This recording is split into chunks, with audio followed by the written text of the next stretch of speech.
Welcome to Everything Pro Wrestling. Everything Pro Wrestling is a show by the fans, for the fans. And here's your host, Conrad Cushman.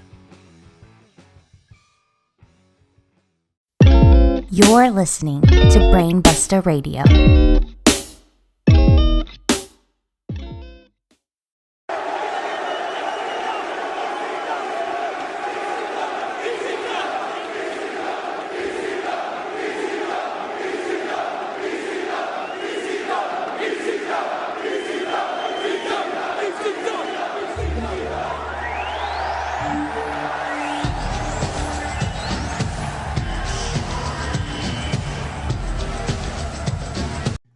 ECW One Night Stand really focused in on the fans for the opening shot of the show. They go around the Hammerstein Ballroom. You can hear fans chanting, ECW, ECW. And I think the purpose of this was to show the fans' passion for ECW. And I still think that it's not rivaled by many others, that fans really, really loved ECW. Now, the purpose of them panning around was so that they didn't show you the stage right away. And then when the cameras are zooming in and zooming out, they cut to the stage. And it's like the perfect symbolism of ECW is back tonight. And it makes you feel really good in 2005 to see ECW once again. And you're going to get to see something different than what we have with WWE, because at that time, you had Ring of Honor and you had TNA, but they were just starting to rise up a little bit more, and the options weren't really there for mainstream wrestling fans. So here's ECW once again to give you something different to watch. And we go to the ring where Joey Styles is in there, and Joey Styles seems emotional by the reaction he is getting from the fans. And Joey Styles is a beloved character in ECW. He was the one-man commentary team, and Joey Styles did very well at commentating by himself, and he does not get enough credit for it. But Joey Styles was in there getting quite emotional, and the fans only wanted to hear one thing from Joey Styles. Ladies and gentlemen, welcome to another episode of Everything Pro Wrestling. Everything Pro Wrestling is a show by the fans, for the fans. And I'm your host, Conrad Cushman, and we are bringing you a retro review today of a classic show that I remember very fondly because, in my mind, it didn't happen too long ago. It is ECW One Night Stand 2005 that took place on this date 14 years ago. And a lot has changed in pro wrestling since then, and you are able to see it in this show. It happened June 12th, 2005. At the time, I had probably just graduated high school, just getting ready to start working. I believe I was a salesman at the time, still selling those Cutco knives. It was my very first real job that I went out and did all the time. Very different, man. Very different life back then. But I remember watching this pay-per-view at Jordan King's house, B-Boy Skyline, who is in the Facebook group. And I enjoyed it with him, Rob, Brandon, and actually got to give a shout out to Robert Anderson as well. This idea to do this review came from Robert Anderson not too long ago. And big shout out to my Brainbuster Radio team, especially Josh and Kevin from Wrestling Reverb, who recently reviewed this show as well. Hopefully I can bring some different insight to it, and you guys will enjoy this as well. The show took place where? At the Hammerstein Ballroom in New York City. We had a sellout of 2,500 tickets sold. ECW was a big deal, and I don't think people realized it. And just think, ECW was out of business for 4 years at this time, and people still craved for the ECW brand. Just shows what Paul Heyman did was really a movement, and he had a lot of fans who were just salivating at the opportunity to sink their teeth into some more ECW. Now, pay-per-view buys for the show, it's been said, and I'm going to go with this number, that it's going to be 325,000 pay-per-view buys, which is crazy to think of today with what AEW just did for Double or Nothing, and people were happy to hear 100,000 pay-per-view buys. But back then, it wasn't as easy to find a live stream. And rumor has it WWE could have had even more pay-per-view buys for this event if they had their internet right at the time, because their online, where you could watch pay-per-views during that time period, was not working properly because it was in such high demand for people to watch ECW One Night Stand. Absolutely crazy. But this is a big show for WWE. So how did they stumble upon doing this ECW show? Well, it all starts back to WCW and ECW going out of business, and the WWE were able to acquire those libraries, gaining video footage, access to their libraries, and more, some of their talent. And during that time, the WWE were releasing DVDs, and the DVDs were starting to feature matches from WCW, ECW, classic anthologies, and they came out with a DVD called The Rise and Fall of ECW. And now I have to go on a little side rant here. Robert, I know you still got my copy of this. I need that back, good sir. That's a classic. Maybe me and him could do a review on it together, but Robert knows that's an absolute great DVD. I'm sure he's watched it many times. But WWE was trying to take advantage of all of these libraries and use it towards their DVD sales, because back in 2005, DVDs were a big thing. You had your PlayStation 2, you'd pop in a DVD, you could watch a wrestling DVD all the time. And I absolutely love the Rise and Fall of ECW DVD. Teaches you a lot about it, and it's also probably got a little bit of a WWE narrative perspective on it. But you hear from a lot of the wrestlers, and they kind of tell truths about Paul Heyman not paying them and everything else. I absolutely recommend this DVD. If you have never seen the Rise and Fall of ECW, after you're done listening to this, I would highly recommend you go out, find yourself a copy, and you can listen to it. You could watch it, listen to it. It doesn't matter. It's simply tremendous. Really good DVD. I think it's in my top 5 best DVDs WWE has ever produced. So, with that being said, how did they stumble across One Night Stand? Well, the ECW's DVD, the Rise and Fall of ECW DVD, did very well. And if you believe all the stories that happen behind the scenes, Rob Van Dam, it's said that he is the one who suggested to Vince McMahon the idea of One Night Stand, a one-night ECW tribute show, which is absolutely perfect for the times because fans still chanted ECW when crazy stuff happened. Fans still missed the ECW name, and at this point, it was becoming nostalgia. So if you were going to do something with it, this was the perfect time to do it. So they ended up getting Tommy Dreamer to reach out to some of the former talent that would never get a shot in WWE because they didn't look the part, they weren't the part, it just wouldn't work with them during that time because WWE had a particular look that they liked. So he ended up getting a bunch of talent for this show. And at the time, I thought this was the first ever ECW type of tribute show, but boy, was I wrong.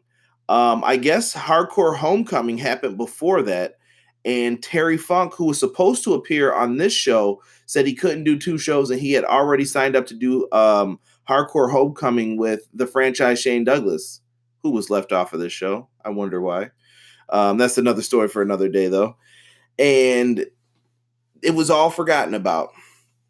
But at this point, guys, I want to get ready to get into this show. So let's talk about ECW One Night Stand. Oh my God! That is exactly what the fans wanted to hear from Joey Styles. It was then announced that he'd be introducing his broadcast partner, which turned out to be Mick Foley. Mick Foley didn't do too bad here, but it wasn't the nostalgic Joey Styles voice that everybody wanted to hear. But you know what? It wasn't too bad with Mick Foley, and I don't think there were too many other better candidates than Mick Foley to do this for the spots that were given for each part of this show. Now, the opening contest for this show, we had Lance Storm with Dawn Marie, who was pregnant at the time. Dawn Marie still looking good, versus Chris Jericho. Now, we got to see the tag team of the Thrill Seekers, and they were set to battle it out. And if you didn't know, the Thrill Seekers were a tag team from Jim Cornette's Smoky Mountain Wrestling. So Lance Storm and Chris Jericho go way back, way, way, way back. And if you didn't know, they were each other's first opponents. They were a tag team together, and it's kind of really fitting that on this ECW show, which everyone thought would be kind of a one-off thing, that they were going to face off with each other. And this was Lance Storm's last match in WWE, technically. He basically had left a little bit before this to focus on his Storm Wrestling Academy, which is still going strong today. If anybody is interested in becoming a wrestler, he has so many people in the business who are phenomenal wrestlers. Some of my favorites trained with Lance Storm. And Chris Jericho, as we know, he is doing big things in AEW as we speak, in New Japan Pro Wrestling. Hopefully, we will see him in the G1 Climax. But back to ECW One Night Stand. These guys are out here to put on a show. Lance Storm donning his old attire, coming out ready to wrestle Chris Jericho. And Jericho comes out wearing the Lionheart Chris Jericho attire like he did in ECW. What a throwback to ECW.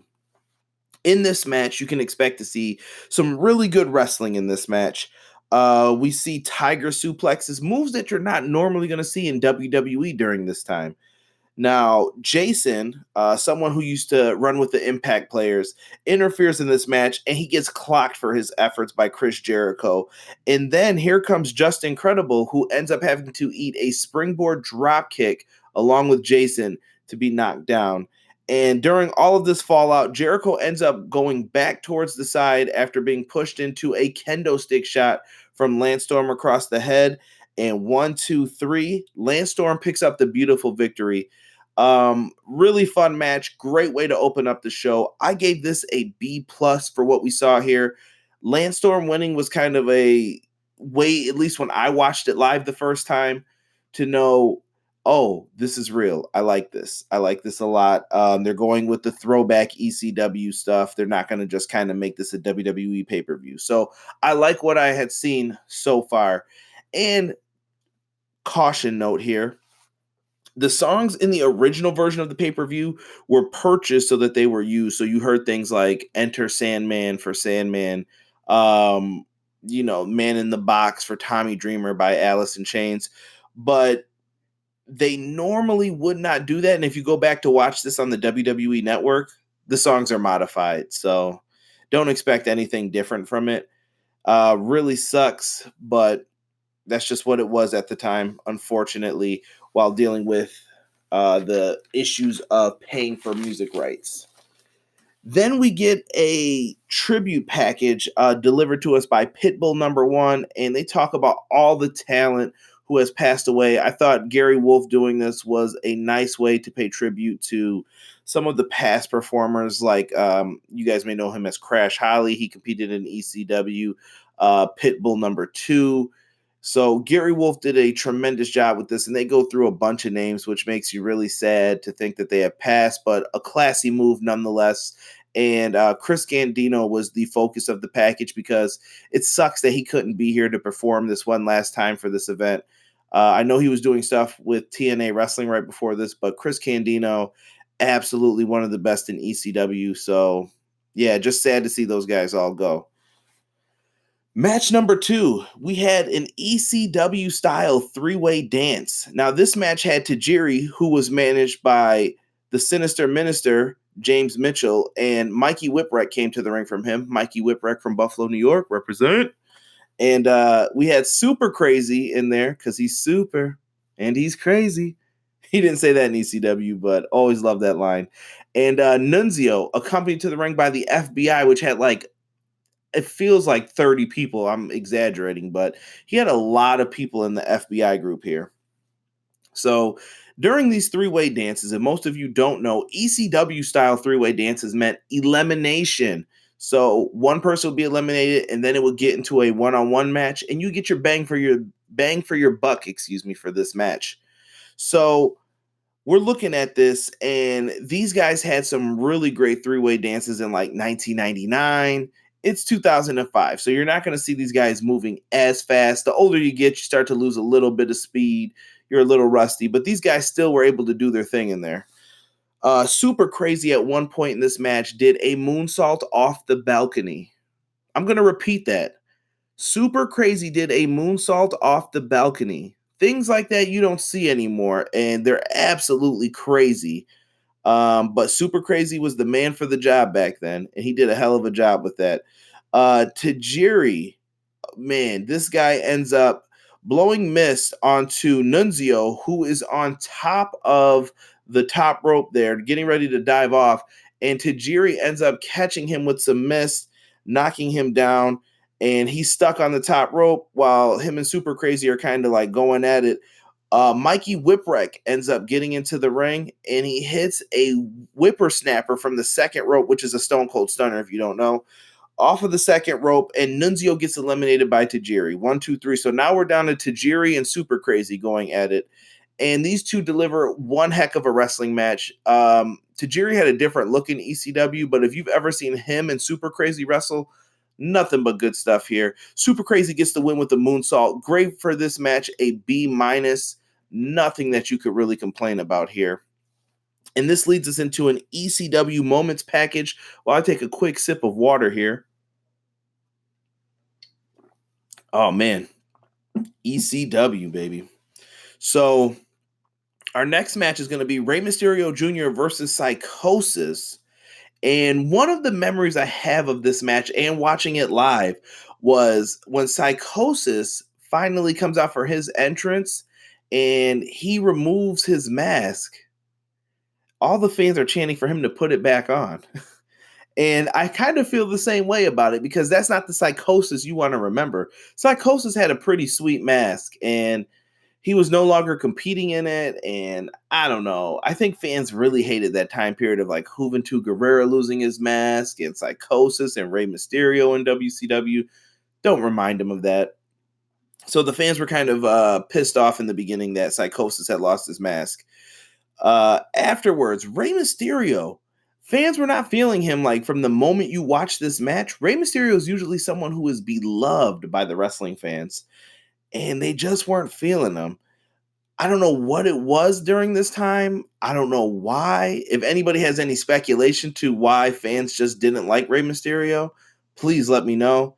Anybody but my man Ice, Philip Timms, please do not message me because I know what you're going to say. So you better cut it out about Rey Mysterio. But Rey Mysterio was really weird in this match for what he had to do to get the crowd kind of on his side. But these guys ended up having a really quick match. They went in there. They did like a feeling out process to start it out. They're doing, test of strengths and everything else. Things got started once they get to the floor. Rey Mysterio gets suplexed across a guardrail, and Psicosis delivers a guillotine leg drop from the top on the back of Mysterio's neck. And then the fans were kind of starting to get into it. They were doing their usual crazy stuff from ECW, but this isn't 1995. These guys are older, and it's 2005. And you could add another 10 years on when you look at some of these guys today. But Rey Mysterio is in there coming off the ropes, doing his hurricanranas. He's doing his head scissor takedowns. Rey is doing his thing.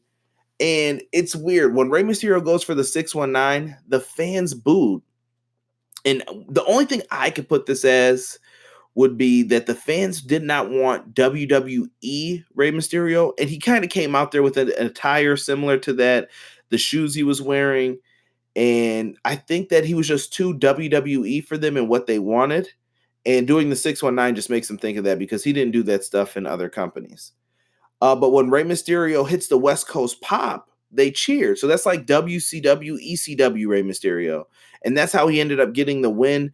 I really feel like this match could have been close to a B-, but due to the fan reaction and everything else, I gave it a C+. I still think it's a solid match, one that you can go back and enjoy. Just the crowd reaction wasn't into it. Now we start to see the anti-ECW people come in.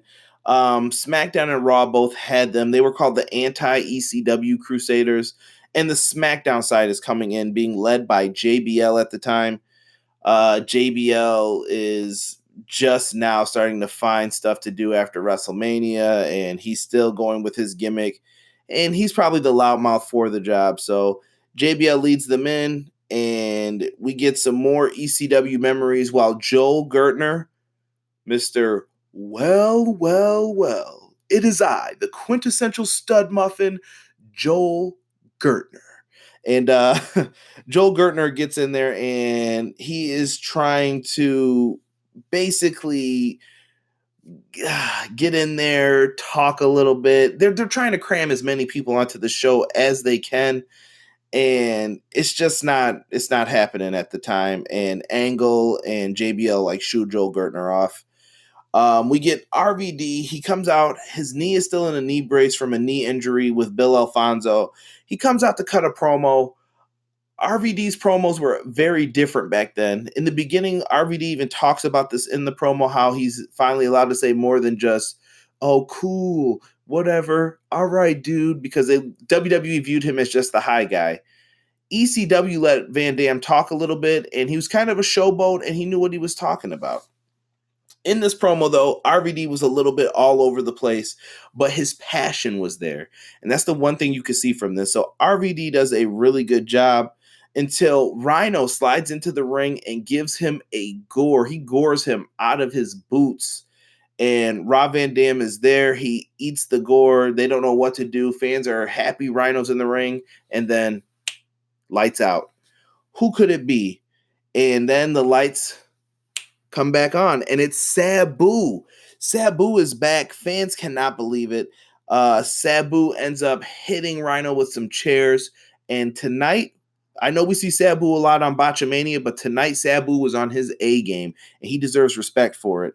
And this actually bumped up my grade for the match because Sabu didn't make too many mistakes, and he took a lot of hard bumps, falling face first onto the chair without a drop toe hold. He was just going down for a lot of stuff.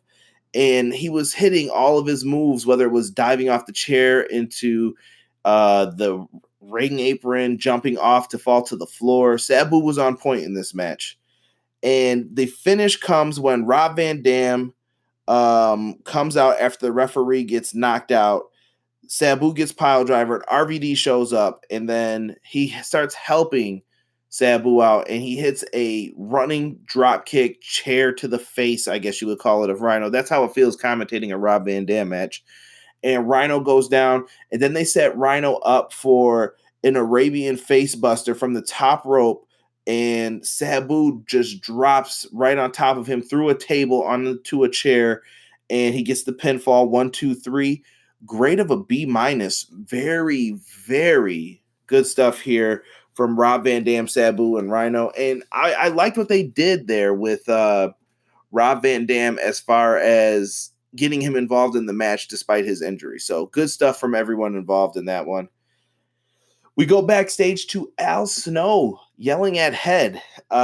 This is where the original gimmick started for Al Snow with the mannequin head. And he's yelling at Head for bringing in the SmackDown Live Anti-Crusaders and basically says he's going to get blamed for this.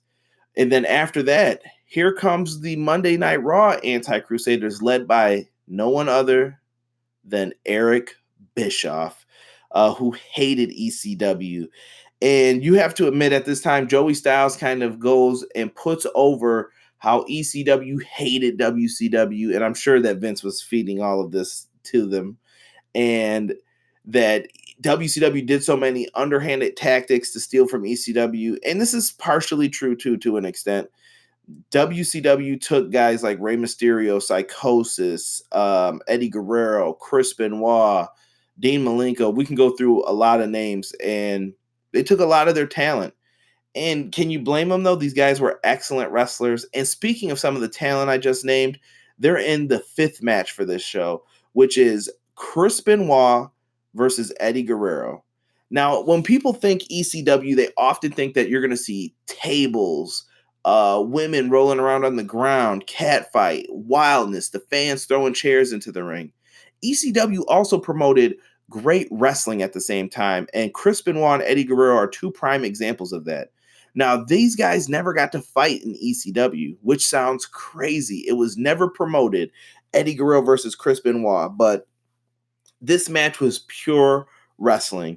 And the only thing I could say about this is I feel bad for Chris Benoit and Eddie Guerrero slightly because the fans were more focused on chanting towards the balcony due to the Raw guys coming out there, and they were just chanting like crazy things at them, chanting stuff about Lita, and they weren't paying attention to Chris Benoit and Eddie Guerrero. And you can see it in parts of the match here where Eddie doesn't take the bump quite as well as he should, but Eddie was kind of pissed off probably that they weren't focused on them. So we see a really good match between these guys, diving headbutts, frog splashes attempted, all of that. And in the end, Chris Benoit locks in the crippler crossface, and he finally gets Eddie Guerrero to tap out. I gave it a grade of a B. It really made me sad to go back and think, though, that in a few months, we're going to get like Eddie Guerrero against Rey Mysterio for the custody of Dominic. And not too long after that, within a few months after that, we're going to have Eddie Guerrero gone. And then within a year after that, in 2007, Chris Benoit is gone. You can't help but think about that stuff. Really, really sucks, the sadness. I'm glad that these two got to have this match on this show. They always have good matches. It's just sad, though, just to think about looking at stuff in retrospect. We get back to the show, though, and we have Joel Gertner asking Eric Bischoff for a job. He comes over with photos and says that he's got a tape trying to introduce himself to Bischoff, and Eric Bischoff kind of dismisses Joel Gertner after that to build up the heel heat amongst the anti-ECW Crusaders. And we get to match 6 on this card. And if you have never seen these two battle, you have been missing out as a wrestling fan. I can remember their matches in ECW as a kid. And like I said, at this time, I'm 18 years old, and we're going to see Mike Awesome versus Masato Tanaka. Joey Styles, while Mike Awesome is coming out, gives him crap all the way to the ring. He hates Mike Awesome because he jumped ship to WCW. Now, let me explain this. During the time, Mike Awesome was ECW World Heavyweight Champion. So they put everything in behind him, and Mike Awesome had an offer to go to WCW. Mike Awesome, as the ECW champion, boogied out and went to WCW, just showed up on Nitro, and that was it. He was like, I'm getting paid. I need the money. This is what I got to do. In wrestling, that's taboo. You really shouldn't do that. That's a no-no. And Mike Awesome was still the ECW champion. So who was going to do something about it? Eventually, Taz was the guy lent to ECW to get the belt off Mike Awesome, and he was chased out of the arena. Well, I love the fact that Joey Styles still played off of this hatred that he had 4 years later for Mike Awesome for what he did. Just really good storytelling, and even back then, just thinking about that, who would have ever thought a WCW contracted wrestler and a WWE contracted wrestler would have a match for the ECW title? Stranger things have happened in wrestling, so never say never, right, guys? So Mike Awesome, who is he facing in this match? Masato Tanaka. Masato Tanaka comes from Japan, and these guys have had some of the stiffest, nastiest wrestling matches you have ever seen in your life. These guys are just all over the place. A lot of their matches just involve power bombs and DDTs through tables. And in this match, that's what you're going to see. Table spots, power bombs, tornado DDTs, crazy, crazy, crazy chair shots. Chair shots that you will never see taken again in pro wrestling. Nobody should be bashed over the head like that with the steel chair unprotected. And that's what these guys were doing. It was kind of toned down from the ECW ones, but you still saw some nasty stuff in here. Even on the power bombs, people were getting dropped on their necks. Just hard to just look at that stuff. And I don't know, man. The match ends crazily. So there's a table set up on the outside. They're in the ring, and Mike Awesome and Masato Tanaka have traded victories back and forth in their career. And Mike Awesome picks up Masato Tanaka and Awesome bombs him through the table onto the floor. That should be it, right? Not enough for Mike Awesome. He dives through the ropes or off the ropes. I don't even remember how this happened. And he lands on top of Masato Tanaka and pins him on the floor. 1, 2, 3. Mike Awesome gets the victory here. Really good stuff. Awesome match. I give it a grade of an A-. There is one other match that could potentially rival this, which is the main event match. And I call it really close, but if I have to give a victory to what is the best match, I'm going Mike Awesome, Masato Tanaka here. I thought this was really fun, and they did a lot of good stuff here. We cut back to Joey Styles. Joey Styles thanks everyone who bought the Rise and Fall of ECW DVD, and he actually basically explains that you buying that DVD made that show possible. So without the Rise and Fall of ECW sales, there would be no ECW One Night Stand. So it does show that the fans have a powerful voice, and the main thing that they can use for that voice is money. So Paul Heyman then comes out. He comes out for a shoot, and Paul Heyman comes out with the classic ECW hat. He's got the press pass. He's got his long leather black jacket on. Heyman's out there looking like he always does. And he comes out and he tries not to get emotional. And he comes with one of his most classic lines that we got to throw in there about him not crying, even though I feel like he was. Here's what he had to say about that. I want you to know I'm not crying. My eyes are red because I was in the back smoking a joint with Van Dam. And you know damn well that got the people to pop for that one. Paul Heyman goes on one of these shoots that a lot of wrestling fans enjoy. I still see it up on YouTube in clips today. Fans were really feeling this. He thanks the fans. He thanks Todd Gordon. And he even takes some shots at JBL, who is up there as one of the anti-ECW Crusaders. And he tells JBL that the only reason he was the longest reigning WWE champion on SmackDown Live was because Triple H didn't want to work Tuesdays. Edge is sitting up there drinking a drink or a beverage, whatever it may be. And he says that he's got 2 words for him, which it was actually 3, and it's Matt freaking Hardy. And Edge spits out this drink comically. I thought that it was funny the way Edge did it. Edge oversold it, but that's how WWE guys were doing it. And even when he said the line to JBL grabbed his heart like, Elizabeth, I'm coming. Oh, and they kind of took it as a joke. Whatever. Heyman laid out what he had to say for it, and it was very ECW-esque, so I thought they did a really good job with that. Let's get into the main event match, which was a tag team match for the Dudley Boyz versus Tommy Dreamer and the Sandman. Now, the Dudley Boyz come out, and they are rocking ECW baseball jerseys and tie-dye attire, which is classic Dudley Boyz. And they went out there to do their thing.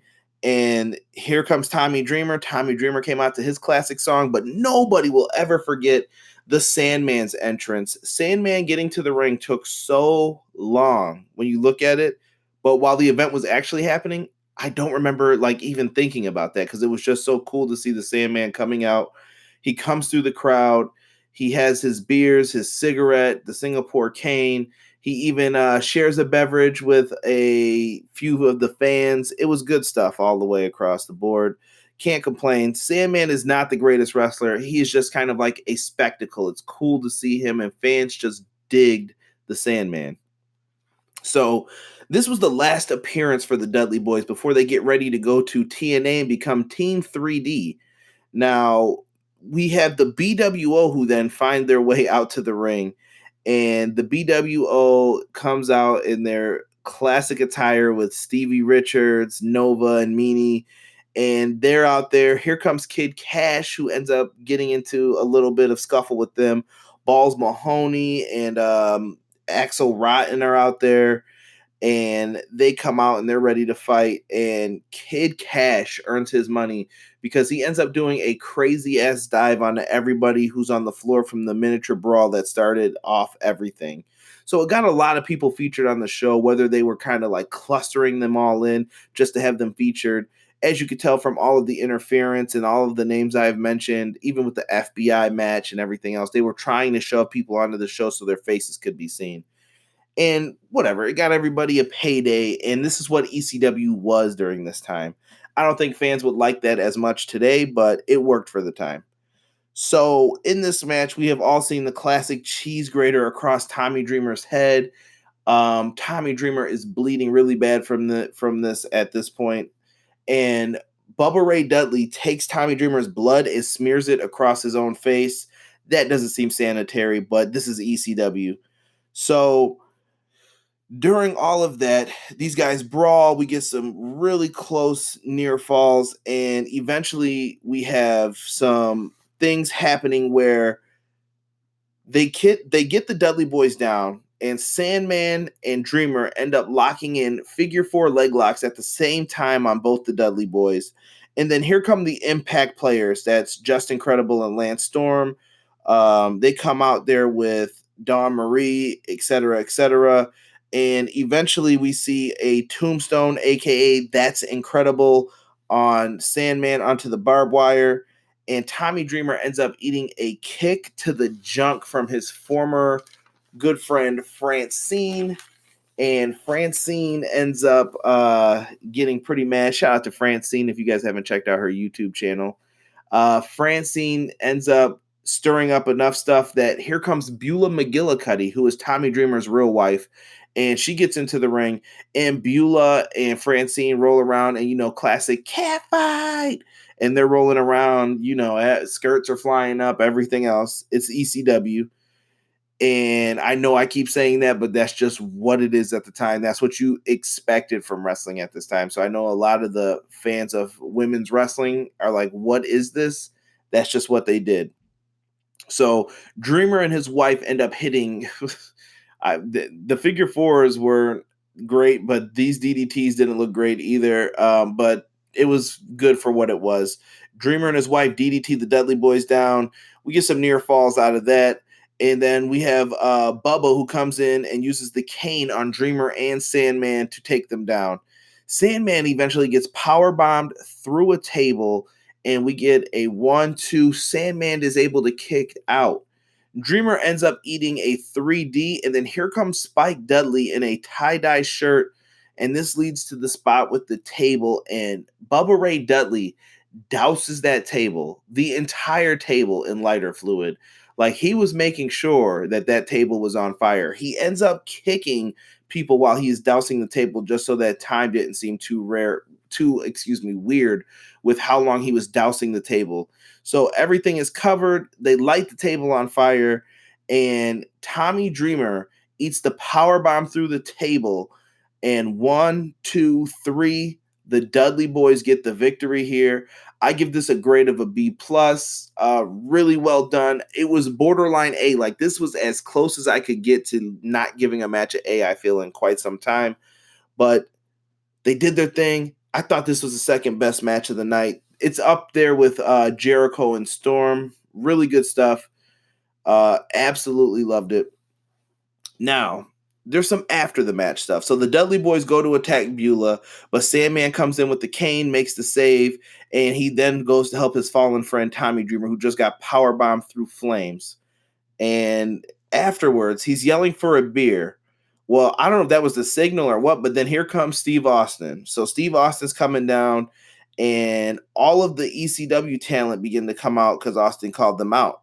Then Austin calls down the anti-ECW Crusaders, and they're all in the ring basically doing like the classic face-off, like the line is drawn. They're all in each other's faces. And then here comes Taz. And Taz got taken out by Kurt Angle on a previous SmackDown because Taz would not join the anti-Crusaders. And Taz looks pissed. Taz comes out in his baseball jersey, and he looks like he's ready to take someone out. Well, during this whole brawl, JBL, if you guys have never heard the story, stiffs Blue Meanie in this. He jacked Blue Meanie up really bad. Like, Blue Meanie is bleeding from all types of spots on his head because JBL was throwing real punches. Like, what a jerk. He gets a receipt later on, though, from Stevie Richards on, I believe it's the episode of SmackDown when they invade, and JBL gets his eventually for it. But I guess all has been forgiven between JBL and Blue Meanie, so good to hear that they were able to kind of come to a resolution. Maybe JBL was just being too overzealous that night. Maybe he had a couple too many to drink, and he shouldn't have been in there. I don't know what the situation was, but that was it.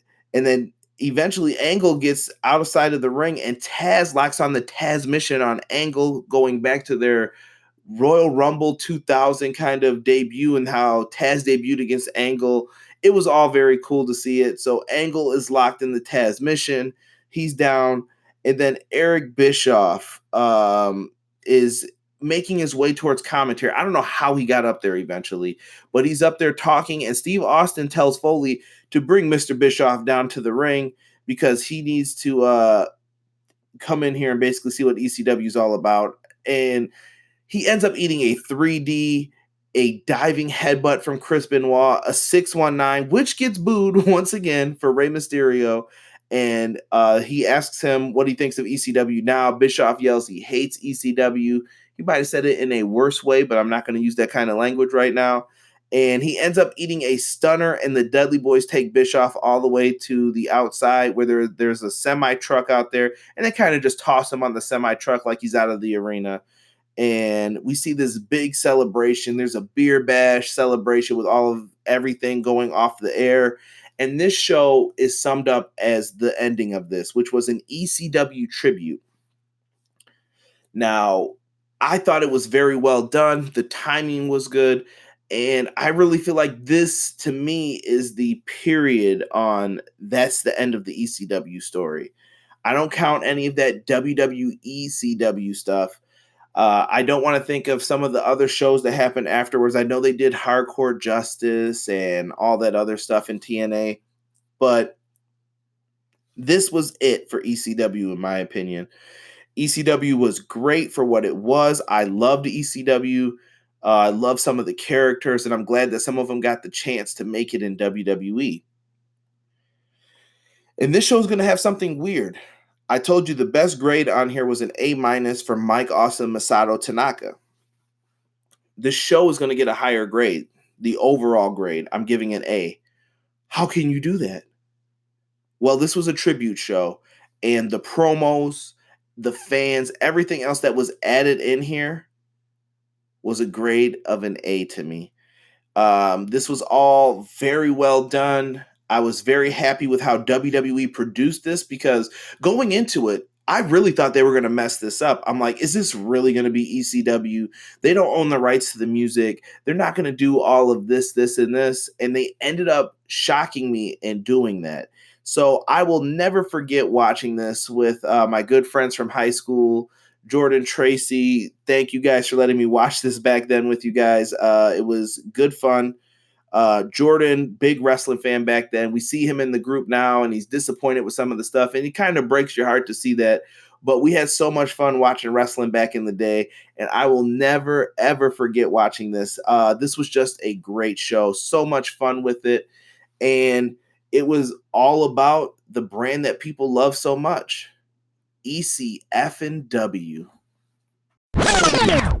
All right, guys, before we get ready to get out of here, I do want to show some love to everybody who's been doing their thing in the Everything Pro Wrestling community. That's everybody on the Facebook page. If you follow me on Twitter, thank you guys so much for interacting, giving me questions, things to do, the Wrestling Wednesdays, the Follow Fridays, whatever day of the week it is. It doesn't matter. You guys have been doing tremendous stuff, so I thank you for that.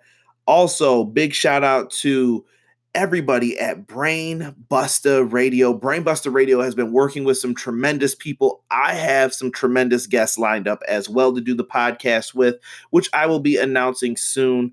And you guys are all going to love some of these podcasts that I have coming up. I guarantee it. So make sure you guys click that subscribe button so you don't miss out. Also in the description box, I have my ranking system for how I did all the grades for this show and the grades that I gave all the matches if you want to go back and take a look at them. Also, make sure you guys check out the 2 links in there, the link trees for EPW show. That's where you guys can see my YouTube channel, subscribe. We're getting real close to 500 subscribers, so make sure you subscribe to the channel. Really helps out. Also, check out Brainbuster Radio stuff. You can go in there and see what Brainbuster has to offer as far as listening options and merch. And same thing with the EPW. We have more listening options and merch and stuff in there as well. We use the link trees to help everybody out so you don't see a million links posted into one video, one podcast. Hopefully you guys get to check all that out. But thank you so much for listening to my ECW One Night Stand review. If you guys go back and watch it, tell me what you thought. I want to hear your thoughts of the show. Hopefully you guys can find a version with the proper music in it so you can see the hype. But with that being said, guys, I'm out. Enjoy your Wednesday and enjoy the rest of the day, no matter when you're listening to this. I'm out. Peace.